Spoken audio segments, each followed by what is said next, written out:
Good morning students. Class 9th के जितने भी स्टूडेंट्स हैं उनका मैं स्वागत करता हूं। मैं हूं आपका Akash sir.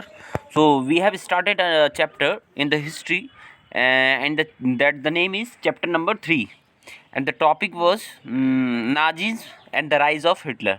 So this is the part 2 of that section, the year of depression. Okay, so we can start now. Depression मतलब होता है एक तनाव। Okay, in 1924 to 1928 saw some stability, yet it was built on sand.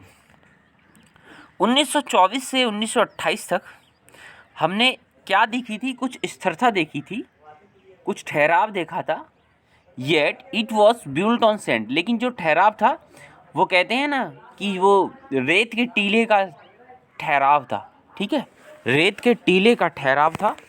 ठीक है, जो कि एक हल्की सी हवा आने से जो है वो गिर जाता है। ओके स्टूडेंट, अब आगे बच्चों आगे देखते हैं।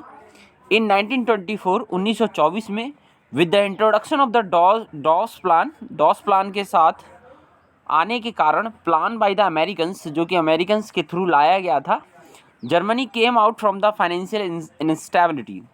मतलब जर्मनी जो है वित्तीय जो उसकी इंस्टेबिलिटी हो रही थी, यानी थी वित्तीय प्रॉब्लम हो रही थी, यानी फाइनेंशियल प्रॉब्लम हो रही थी, उनसे निकल के आ गया बाहर। ओके, स्टेबिलिटी मतलब होता है ठहराव, ठीक है, स्थिराव, और इनस्टेबिलिटी मतलब होता है कि वो फाइनेंशियल कंडीशन उसकी अच्छी नहीं थी। ओके बच्चों, सो आपके स्कूल जो हैं, आपने नोटिफिकेशन पढ़ लिया होगा, मंडे से आपके स्कूल खुलेंगे। ओके, तो Germany was totally dependent on short term loans.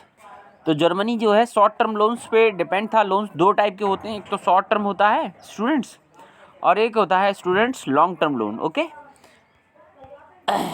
तो Germany was totally dependent on the short term loan largely from the USA. Germany जो है पूर्ण रूप से जो अल्पकालीन ऋण थे उन पर डिपेंड था, जो कि उसे USA, United States of America के थ्रू जो है दिए जाते थे। Now students, this support was withdrawn with the crash in 1929 of the Wall Street exchange. ये जो सपोर्ट यूएसए जर्मनी को प्रोवाइड करता था, यह 1929 में जो है क्रैश हो गई। क्रैश मतलब अब ये सपोर्ट यूएसए उसे प्रोवाइड नहीं करता। किस कारण से? Of the Wall Street exchange, wall Street exchange के कारण। ठीक है, एक जगह थी वॉल स्ट्रीट, उसके एक्सचेंज के कारण। ठीक है, एक्सचेंज आप जानते हो ना, एक के बदले दूसरा लेना। The German economy was hit badly. तो जब यूएसए ने उसे सपोर्ट प्रोवाइड करना जब बंद कर दिया, तो हुआ क्या कि जो जर्मन इकोनॉमी थी, यानी जर्मनी की जो आर्थिक व्यवस्था थी, ठीक है, वो हिट माने बुरी तरह से प्रभावित हो गई। The middle class and working population were filled with the fear of the किस डर से वो हो गए?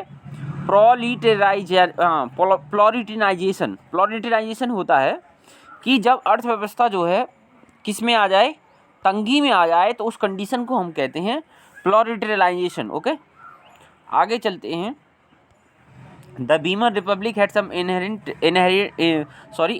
डिफेक्ट्स। जो वीमर रिपब्लिक था, ठीक है, have some inherent defects. Inherit मतलब वंशानुगत, जो चीज़ें वंश के अनुसार चली आती हैं, वंशानुगत, ठीक है, जो एक कुल से दूसरे कुल में चली जाती हैं, तो उसमें कुछ इनहेरिएंट डिफेक्ट्स थे।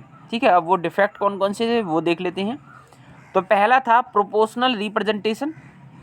प्रोपोर्शनल रिप्रेजेंटेशन था, प्रोपोर्शनल मतलब होता है समानुपातिक, जो प्रतिनिधित्व था वो ठीक से नहीं था, ठीक ठाक नहीं था। ठीक है, आर्टिकल 48 अनुच्छेद 48 which gave the president the power to impose the emergency. I am talking about the Germany. Okay, I am not talking about the India. Article 48 अनुच्छेद 48 which gave the president the power to impose the emergency, suspend civil rights and rule by decree. अनुच्छेद 48 जो राष्ट्रपति को यह शक्ति देता है कि वह आपातकाल लगाए, ठीक है, सस्पेंड सिविल राइट्स, और जो सिविल राइट्स को जो है सस्पेंड कर सके, जो नागरिकों के अधिकार हैं, एंड रूल बाय डिक्री।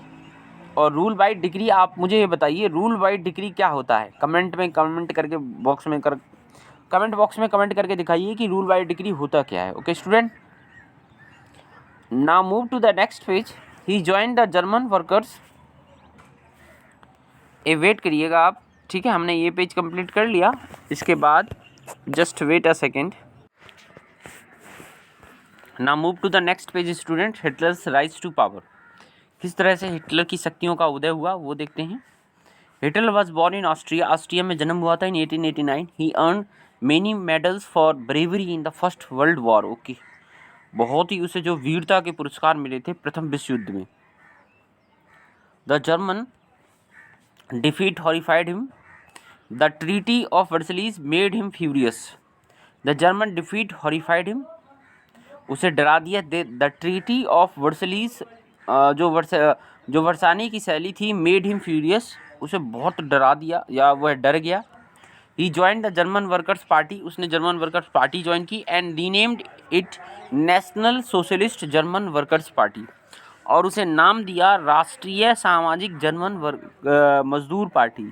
ठीक है, this latter came to known as the Nazi party. बाद में यह नाजी पार्टी के नाम से जाने लगी। Nazi became a mass movement only during the great depression. Great depression यानी जो तनाव का पूर्ण था, उस टाइम में जो नाजी था वो मास मूवमेंट हो गया, यानी लोगों की एक आवाज़ बन गया। The Nazi propaganda stirred hopes of better future. जो नाजियों के जो प्रोपेगेंडा थे उससे लोगों को जो अपना भविष्य जो है उसमें एक आशा की एक किरण दिखी। Hitler was a powerful and effective speaker. Hitler एक पावरफुल इफेक्टिव स्पीकर था। ठीक है, यही एक इम्पॉर्टेंट चीज़ थी। Hitler was a powerful and effective speaker. He promise the people, उसने लोगों को एक प्रॉमिस किया। A strong nation where all would get employment, एक ऐसा राष्ट्र बनाएगा जिसमें प्रत्येक नागरिक को रोजगार मिलेगा। ओके, आगे है students the destruction democracy. Hitler achieve the highest position in the cabinet of minister of 13 January 1933। Hitler को जो है जर्मनी में हाईएस्ट पोजीशन मिल गई कैबिनेट मिनिस्टर्स में 30 जनवरी 1933 ईस्वी में। Hitler then set out to dismantle the structure of democratic rule. बस यही हो गया। उसके बाद उसने क्या किया, जो डेमोक्रेटिक जो लोकतांत्रिक शासन था उसको क्या करने लगा, उसके स्ट्रक्चर को क्या करने लग गया, डिसमेंटल करने लग गया, यानी उसे तोड़ने लग गया। ओके, आगे है student the fire decree of 28 February 1933 suspend civic rights like the freedom of speech. 1933 के फायर डिक्री अधिनियम के अनुसार जो सिविल राइट्स थे जैसे कि फ्रीडम ऑफ स्पीच, उसको क्या कर दिया गया, उसे हटा दिया गया। ठीक है, सस्पेंड कर दिया गया। ठीक है, प्रेस की स्वतंत्रता को समाप्त कर दिया गया। प्रेस मतलब मीडिया, एंड द असेंबली, और जो असेंबली थी उसे भी समाप्त कर दिया गया। ओके स्टूडेंट, तो द कम्युनिटीज़ वेयर, अब यहाँ तक आप करिए, कल हम इससे आगे करवाएंगे। Thank you very much.